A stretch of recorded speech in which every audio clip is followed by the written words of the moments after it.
Aujourd'hui, ce que fait Israël, c'est exceptionnel. Nous devons être aux côtés du peuple israélien, de l'État d'Israël.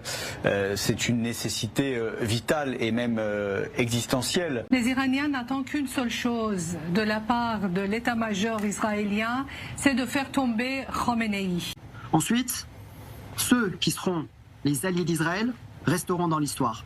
Ceux qui seront attentistes ou qui se seront prononcés contre seront gravement jugés. Je le dis ouvertement.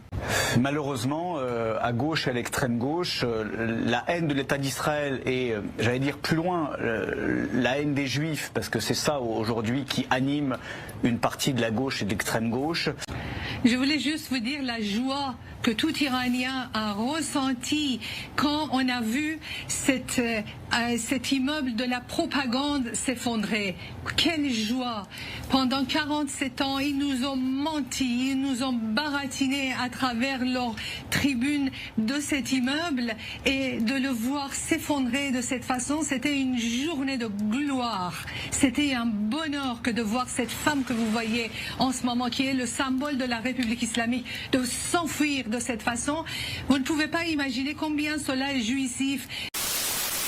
Ça fait 46 ans, monsieur, que je n'ai pas le droit, moi, personnellement, de m'exprimer, parce qu'à chaque fois, on me dit, écoutez, il y a votre papa, votre maman, il y a quelqu'un de votre famille qui est en Iran, ça peut lui causer préjudice. Aujourd'hui, je pense que c'est l'heure de vérité. Nous devons être aux côtés du peuple israélien, de l'État d'Israël. C'est une nécessité vitale et même existentielle. Je préfère ne pas parler des sentiments personnels. On connaît ce que c'est la guerre. J'ai déjà vécu la guerre. Vous avez vécu la guerre. Vous vivez la guerre. On ne fait pas du misérabilisme. Il faut absolument aujourd'hui que chacun dise les choses en toute transparence.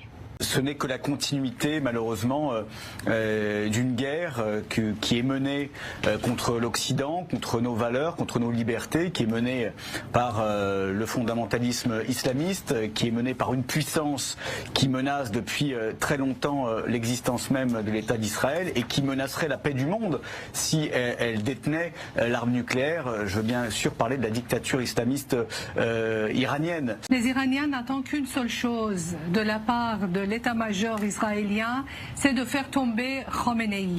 Ils attendent avec impatience, et je pense que cette personne qui est le leader de la République islamique est un personnage clé. Il suffit qu'il tombe pour que la guerre soit finie. Les imposteurs sont venus en 79 au nom d'une religion, ont mis ce pays à feu et à sang, ont assassiné des centaines de milliers de personnes.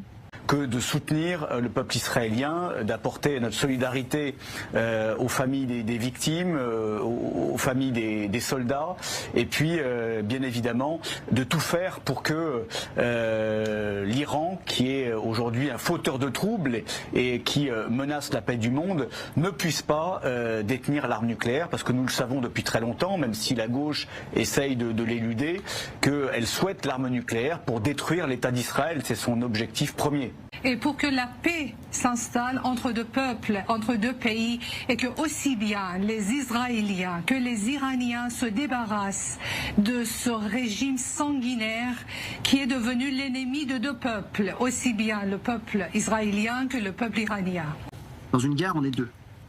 Ma mère est en Iran aujourd'hui. J'ai des amis, j'ai beaucoup de personnes de ma famille qui sont en Iran. J'ai énormément d'amis au moment où je vous parle qui sont dans des bunkers à Tel Aviv, à Netanya ou à Jérusalem. Malheureusement, à gauche et à l'extrême gauche, la haine de l'État d'Israël et, j'allais dire plus loin, la haine des Juifs, parce que c'est ça aujourd'hui qui anime une partie de la gauche et de l'extrême gauche. Et le régime a augmenté sa répression et augmenté sa terreur sur la population, de telle sorte qu'il est interdit de critiquer la République islamique et ses dirigeants sur les ondes. On en parlait énormément à Clubhouse, par exemple, ou sur Twitter, ou sur les réseaux sociaux.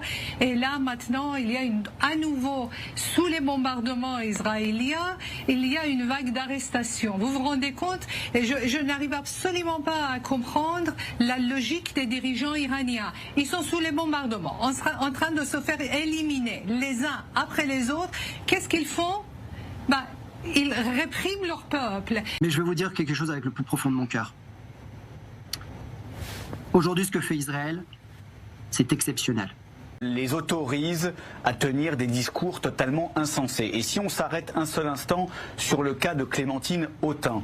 Clémentine Autain qui se veut, qui se revendique être une féministe, qui aujourd'hui prend la défense d'un État islamiste, d'un État où les petites filles sont mariées à l'âge de 9 ans, où dès l'âge de 6 ans, les petites filles sont voilées, où les femmes sont persécutées quand elles ne portent pas le voile, où les homosexuels sont persécutés, où les opposants sont persécutés. Vous voyez bien le naufrage de cette gauche. Mais c'est vraiment ce régime, on dirait, il n'est pas en guerre contre Israël, mais il est d'abord en guerre contre les Iraniens. Et d'ailleurs, c'est de ça que le prince héritier Reza Pahlavi a averti les Israéliens en disant qu'attention, ils sont en train de transformer le peuple iranien en bouclier humain. Les bombardements qu'il y a eu aujourd'hui, c'est l'été 1944 en Normandie. Tous mes amis et toute ma famille qui est en Iran reçoivent, non pas évidemment avec joie, mais avec impatience ces bombardements pour mettre fin à cette imposture historique qui doit rester une parenthèse de l'histoire. Vous voyez bien le naufrage de cette gauche qui aujourd'hui, par haine d'Israël, par haine des Juifs, par antisémitisme primaire et électoraliste, finalement devient l'avocat, le soutien d'une puissance sulfureuse, nauséabonde, qui correspond finalement à l'antithèse de tout ce que nous sommes. Les Français, nous, puisque moi j'ai que la nationalité française et je porte l'écharpe française, en 1944, lorsque les bombardements sont tombés en Normandie, à Caen, il y a eu 20 000 morts à Caen et en Normandie, ça n'a pas été de gaieté de cœur. Mais ces bombes, ce sont les bombes de la liberté en Iran. Et c'est ça qui est vraiment la tragédie de l'histoire. Ce qui est la tragédie de l'histoire, est-ce que les Français n'arrivent pas à comprendre quand je passe sur différents plateaux et expliquer la situation iranienne, ils ne comprennent pas que d'un pays à l'autre, la situation change.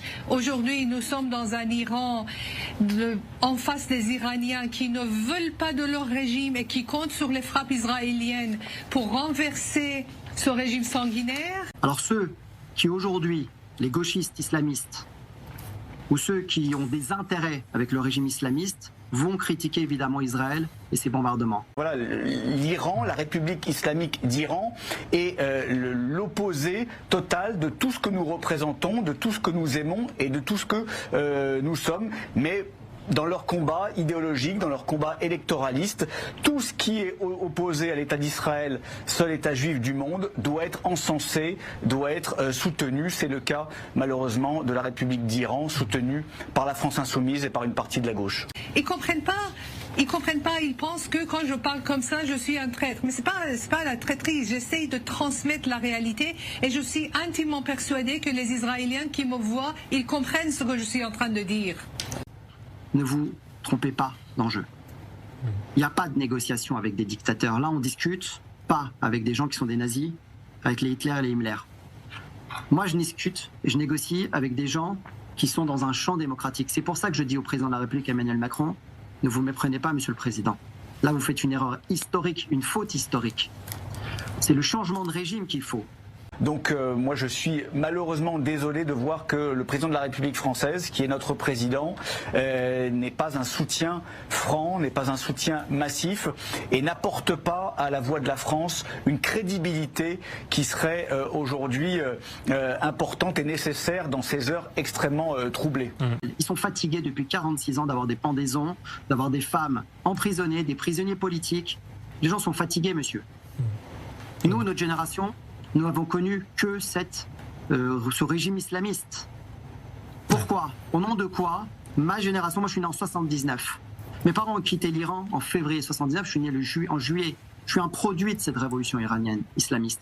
Donc d'abord, on ne parle pas de l'Iran, on parle d'un régime islamiste. Je ne me rappelle pas que sous Pétain, on parlait de la France, on parlait du régime de Vichy.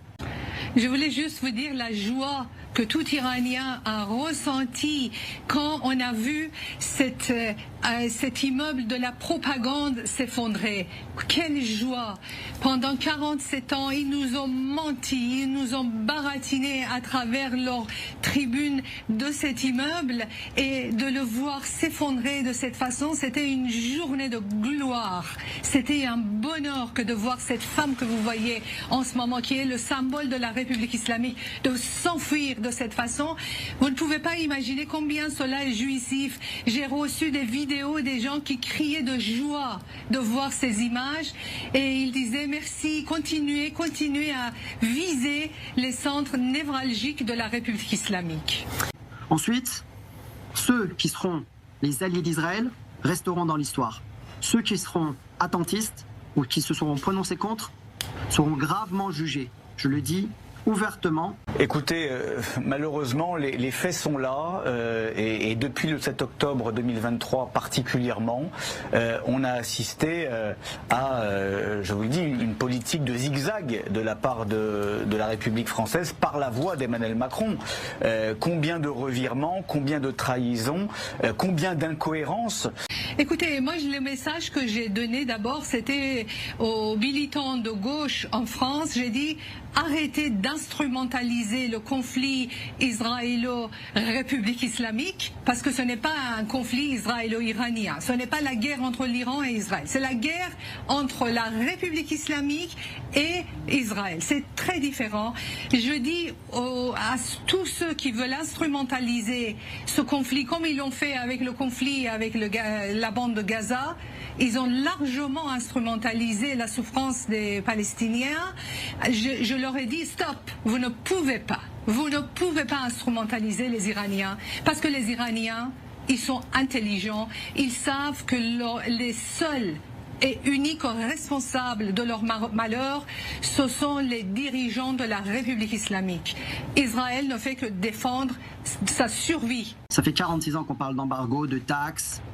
Les négociations sont catastrophiques. Excusez-moi, on reçoit systématiquement les dictateurs et on les condamne derrière. Même Gabriel Attal a serré la main en tant que Premier ministre du ministre islamiste. Il faut qu'on arrête de se payer la tête du monde. Moi, je vois beaucoup de tweets aujourd'hui de beaucoup de mes collègues français et qui derrière vont serrer la main de ces dictateurs. Non, il ne faut pas qu'il y ait de double jeu. Israël, c'est pour l'éternité, l'éternité. Toutes les guerres, Israël les a gagnées. Car Dieu l'éternel, Dieu est à ses côtés. Tous les ennemis d'Israël seront terrassés. Jean-Luc Mélenchon pleure ce soir.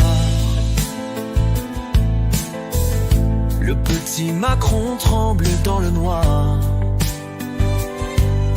Les deux antisionistes ont les boules, mais pour nous les Hébreux, tout roule.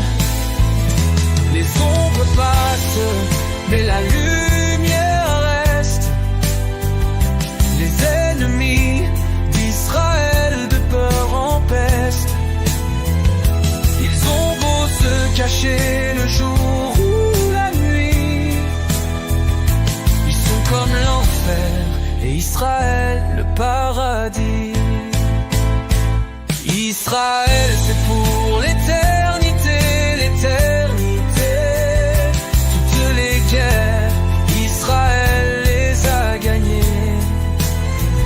Car Dieu l'éternel, Dieu est à ses côtés. Tous les ennemis d'Israël seront terrassés. Soyez heureux vous les amis d'Israël, car pour nous la vie sera belle. Mais tous ceux qui haïssent le peuple hébreu auront un avenir très douloureux et seront pour toujours malheureux. Ils seront jugés et condamnés à souffrir pour l'éternité.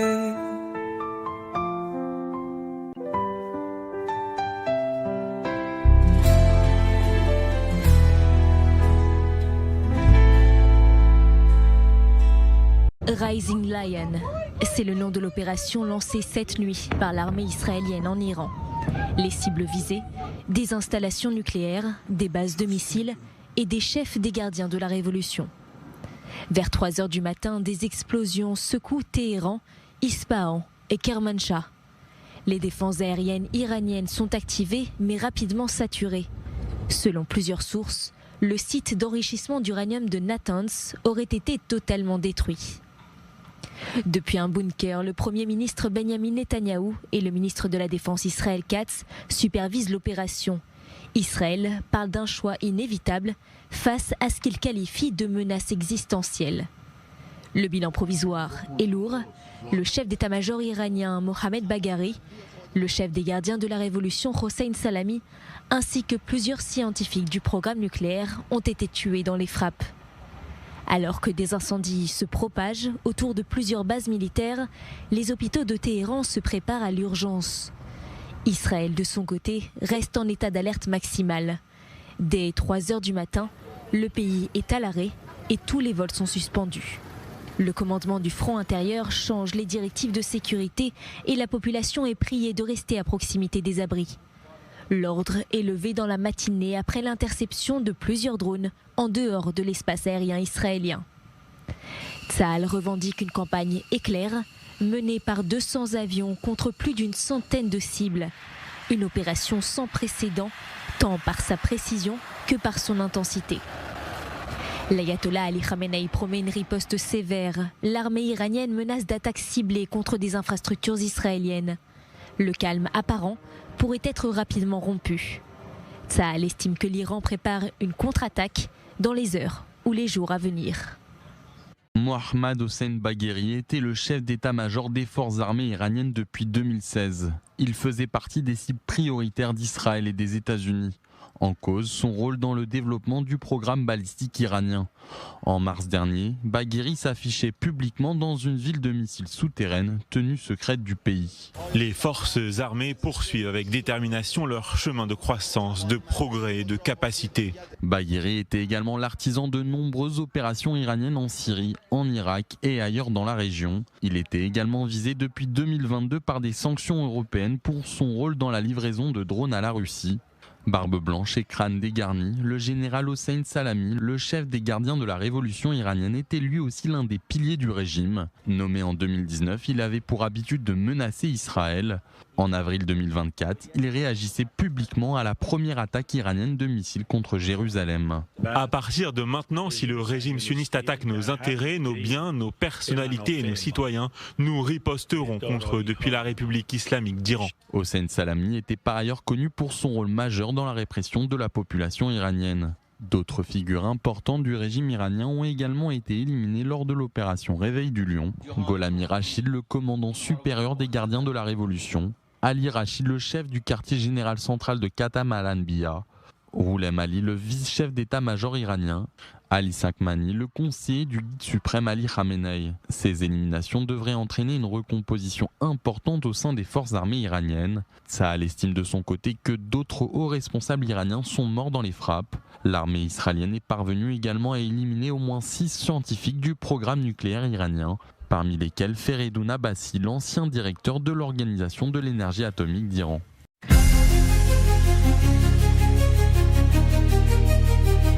Les antisionistes sont partout, ce sont la majorité des gens. Mais un beau jour ils seront à genoux, comme tous les tordus, les méchants. Les méchants! Israël sera toujours là, l'antisioniste disparaîtra. Les dirigeants des nations seront punis, les sionistes seront tous en vie. Israël, oh Israël, tu vas gagner. Tes ennemis seront terrassés. Dieu l'Éternel va te secourir. Yahvé l'Éternel va te guérir.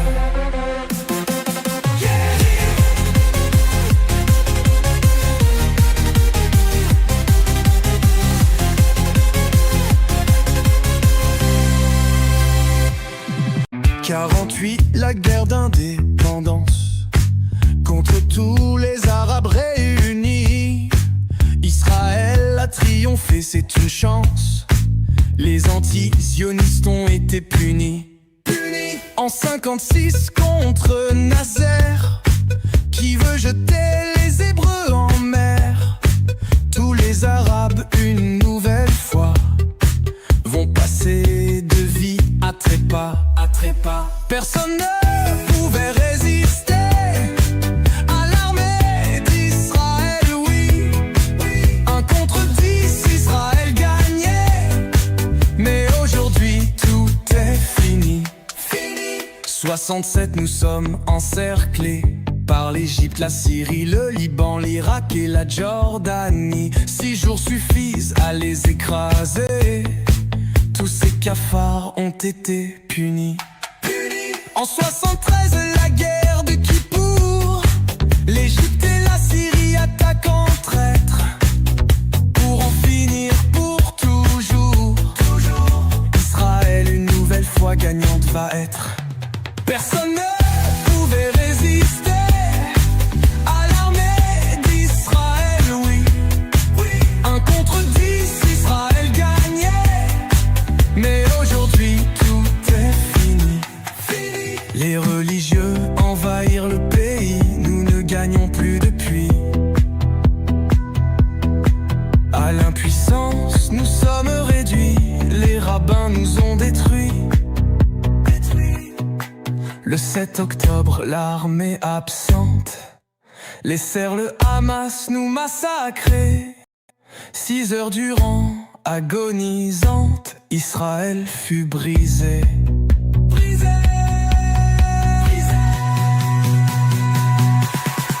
Personne ne pouvait résister à l'armée d'Israël, oui. 1 contre 10, Israël gagnait. Mais aujourd'hui tout est fini.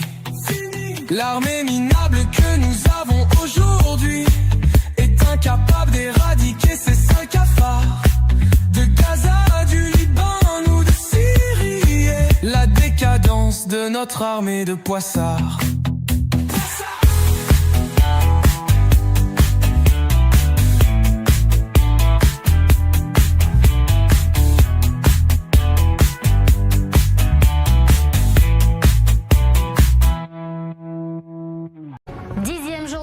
Israël et l'Iran, et l'histoire s'est écrite cette nuit, écrite à l'encre indélébile par les Israéliens et les Américains lors d'une attaque conjointe sans précédent sur les sites nucléaires iraniens.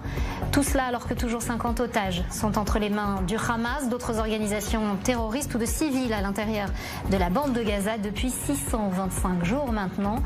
Édition spéciale sur A24 News. Vous vous souvenez de la fable de La Fontaine, la cigale et la fourmi? La cigale qui avait chanté tout l'été et qui s'apercevait, l'hiver arrivant, qu'elle n'était pas préparée à l'arrivée des mauvais jours. Et bien cette nuit, en entendant les échos de la fête de la musique qui sillonnait la France d'un côté, en entendant les rapports des attaques israéliennes et américaines pour faire s'éteindre la menace nucléaire de l'autre, je me suis revue en primaire sur les bancs de l'école républicaine à réciter cette fable de La Fontaine. La France, cigale s'il en est, festoyait donc gaiement la musique hier quand les Israéliens et les Américains, fourmis de leur État, éliminaient une menace des plus imminentes, non pas uniquement pour le seul petit État juif que certains honnissent, non, mais pour le monde libre dans son entièreté. Alors, si la fourmi de La Fontaine n'était pas prêteuse, celle de 2025 s'est avérée bien plus altruiste. Mais vous savez quoi ?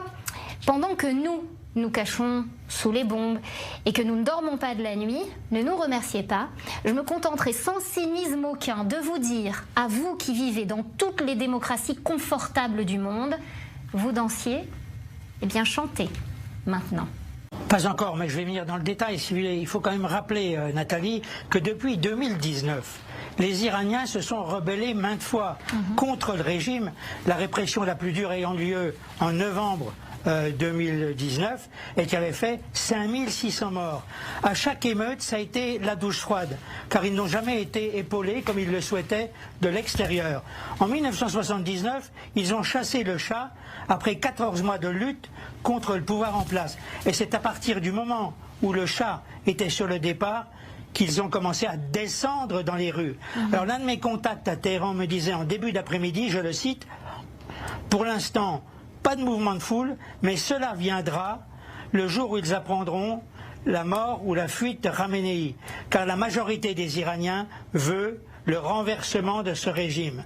Le régime est aux abois, c'est vrai. Ce qu'il faut surveiller de près, on en a très peu parlé jusqu'à présent, c'est la réaction du bazar de Téhéran. C'est le poumon économique du pays qui peut faire pencher la situation d'un côté comme dans un autre. Et là, c'est le catalyseur du mécontentement. Mais pour l'instant, ça ne bouge pas.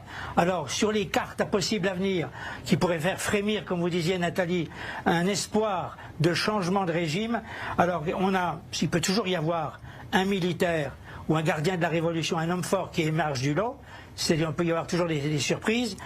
Il y a une carte qui peut être jouée, c'est celle de Reza Pahlavi que nous connaissons bien ici sur l'antenne de I24 News, qui prône un régime démocratique, laïque pour les Iraniens.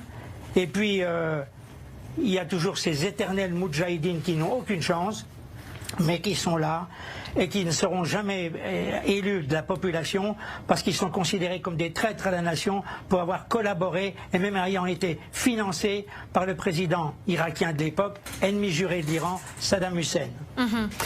Christian, vous mentionniez l'ayatollah Khamenei. Comment on explique son silence, son absence depuis 10 jours maintenant? N'hésitons pas à le dire, Nathalie, Khamenei est isolé. Il y a autour de lui une ambiance de paranoïa, d'après ce que je crois comprendre. Seules quelques personnes ont accès à lui, dont son fils, le fameux Mojtaba, qui ne figurera pas sur la liste. Vous savez, il y a 24 heures, Khamenei a décidé d'établir une liste de 3 successeurs potentiels. Et on pensait qu'il y aurait Mojtaba, son fils qu'il adore et tout. Visiblement, il ne sera pas dans cette liste. Alors, Khamenei aujourd'hui vit dans un bunker. Alors il a été dans le nord de Téhéran, dans les quartiers chics, puis dans le centre de Téhéran. On ne sait pas où il est ce soir, mais chaque fois il faut transporter son hôpital de campagne en sous-sol, parce que l'homme est quand même assez âgé et très malade. Mais enfin voilà, tout ça pourrait se produire après les décapitations des hautes sphères de l'armée, des gardiens de la Révolution. Tout ça est à suivre, mais c'est une évolution qui nous permettra de voir très rapidement s'il y a une chance de renverser ce régime. Israël, c'est pour l'éternité, l'éternité. Toutes les guerres, Israël les a gagnées. Car Dieu l'éternel, Dieu est à ses côtés. Tous les ennemis d'Israël seront terrassés. Jean-Luc Mélenchon pleure ce soir.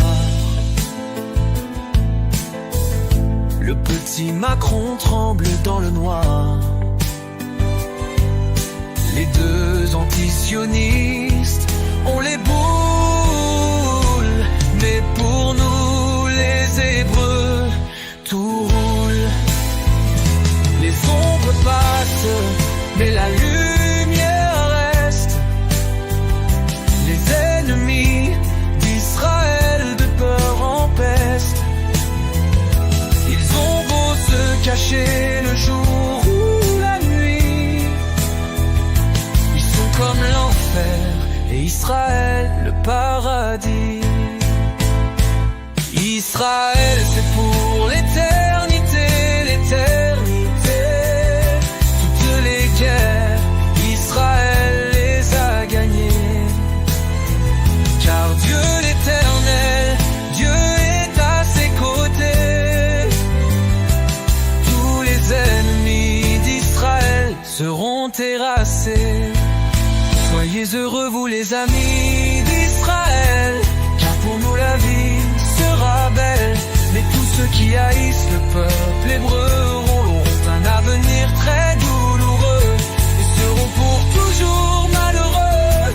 Ils seront jugés et condamnés à souffrir pour l'éternité.